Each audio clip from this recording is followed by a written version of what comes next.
اللہ اللہ لا الہ الا ہوا۔ بسم اللہ الرحمن الرحیم، نحمدہ ونصلی علی رسولہ الکریم واہل بیتہ الطیبین الطاہرین المعصومین۔ آج ایک مسئلہ جو ملت اسلامیہ میں بہت زیادہ زیر بحث لایا جاتا ہے، اس مسئلے پر تفصیلی گفتگو ہم بعد میں کریں گے۔ وہ یہ کہ بی بی فاطمہ سلام اللہ علیہا جب دربار حضرت ابوبکر رضی اللہ میں گئیں اور باغ فدق کا مطالبہ کیا تو اس میں آصف جلالی صاحب نے کہا کہ بی بی فاطمہ سلام اللہ علیہا غلطی پر تھیں، یہ جملہ انہوں نے ادا کیا۔ تو اس کو تھوڑا بیان کرنا مقصد ہے کہ تھوڑا سا اگر ہم غور کریں تو بی بی فاطمہ سلام اللہ علیہا جب دربار حضرت ابوبکر رضی اللہ میں گئیں تو کیا مولا علی کی اجازت لے کر گئی تھیں یا بغیر اجازت کے گئی تھیں؟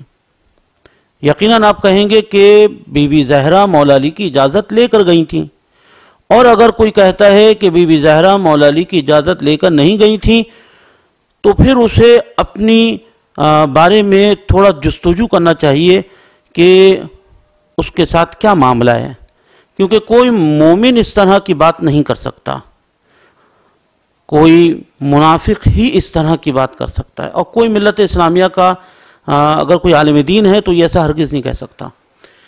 اگر مولا علی کی اجازت لے کر گئیں تو مولا علی جانتے تھے باغ فدق کے حوالے سے یا نہیں جانتے تھے؟ آپ کیا کہیں گے؟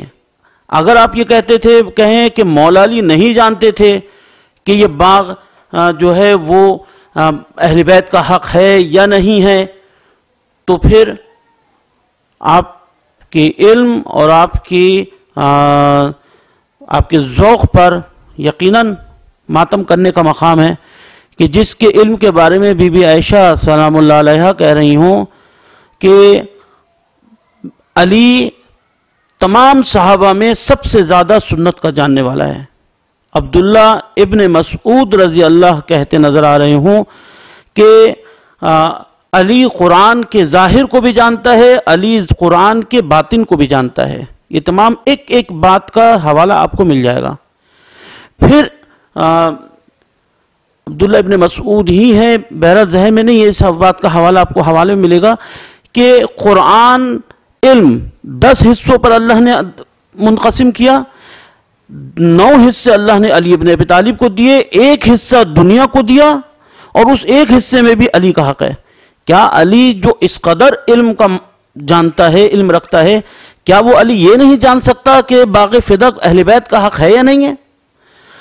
اور اگر علی ابن ابی طالب جانتے تھے کہ باغ فدق اہل بیت کا حق نہیں ہے بنا بر فرض، اور آپ کا جو آپ دلائل دیتے ہیں وہ دلائل صحیح ہیں، اور مولا علی جانتے تھے کہ باغ فدق حق نہیں ہے اور انہوں نے بی بی زہرا سلام اللہ علیہ کو بھیج دیا، تو آپ علی ابن ابی طالب پر جھوٹ کا الزام لگا رہے ہیں۔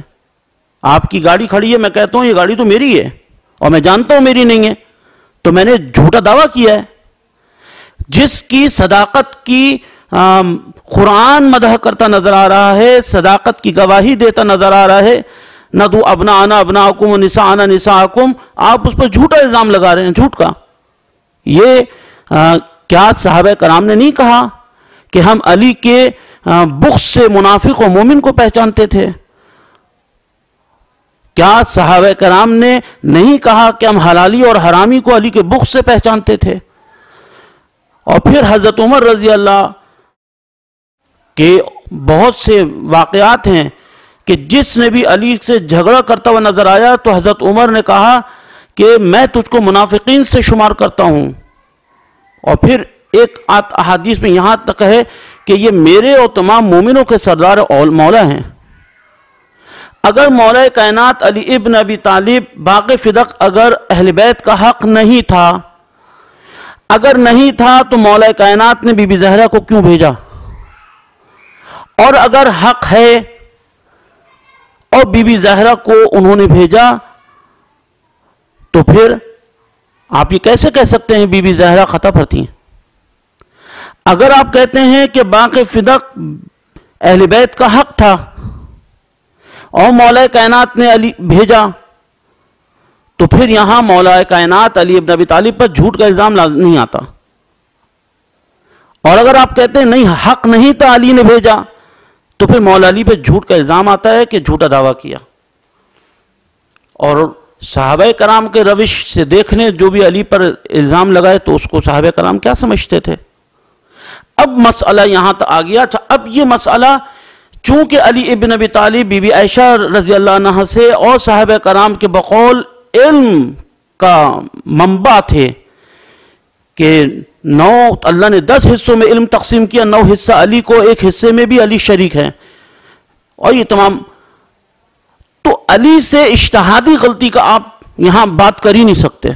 ایک آدمی جو علم رکھتا ہے، جس کی علم کی گواہی بی بی عائشہ اور صحابہ کرام دے رہے ہیں، اور جس کی علم کی گواہی لاتعداد اس پہ ہم دلائل لا سکتے ہیں، تو علی ابن ابی طالب کی اجتہادی غلطی کا آپ یہاں عنوان نہیں لگا سکتے.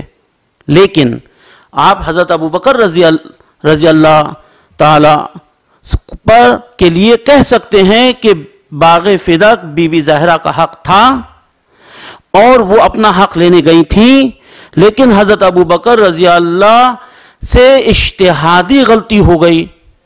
اچھا، اب یہ بات ہم عرض کریں کہ صحابہ کرام پر اہل سنت کا کوئی اجارہ داری نہیں ہے، جس طرح اہل بیت پر شیعوں کی اجارہ داری نہیں ہے. اہل بیت رسول سے منسوب، صحابہ کرام بھی رسول سے منسوب ہیں. جس طرح ہمارا یہ بات ہم واضح کر دیں، شیعوں کے بارے میں جو مثلا اس طرح کا عنوان اٹھایا جاتا ہے، جس طرح ہمارا دل علی ابن ابی طالب کے لیے دھڑکتا ہے، جس طرح ہمارا دل اہل بیت رسول کے لیے دھڑکتا ہے، اسی طرح ہمارا دل صحابہ کرام کے لیے دھڑکتا ہے اور دھڑکنا چاہیے. اسی طرح ہمارا دل ازواج رسول کے لیے دھڑکنا چاہیے. اللہ نے جو مرتبہ اہل بیت کو دیا وہ ان کی شایان شان ہے، اور جو مقام صحابہ کرام ازواج مطہرات کے لیے ہیں وہ ان کی شایان شان ہیں.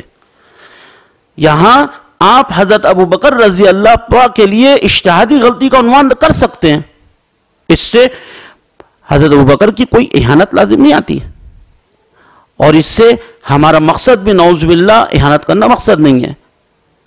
اس لیے بہت کتنے واقعات ہیں جس میں حضرت ابو بکر رضی اللہ اور حضرت عمر رضی اللہ نے کسی فیصلہ کرنے میں ان سے اجتہادی غلطی ہوئی یا ان کو مسئلہ سمجھ میں نہیں آیا، غلط فیصلہ کر دیا. مولا علی نے اس مسئلے کی تصحیح کی اور اس پر حضرت عمر رضی اللہ نے کہا لولا علی لہلک عمر، علی نہ ہوتا تو عمر ہلاک ہو جاتا. جس طرح ایک مشین ہے، مشین میں بہت سارے پرزے ہیں اور ہر پرزہ اپنا کام کر رہا ہے تو مشین چل رہی ہے، اسی طرح اسلام میں رسول خدا صلی اللہ علیہ وآلہ وسلم کے بعد بہت سارے پرزے ہیں.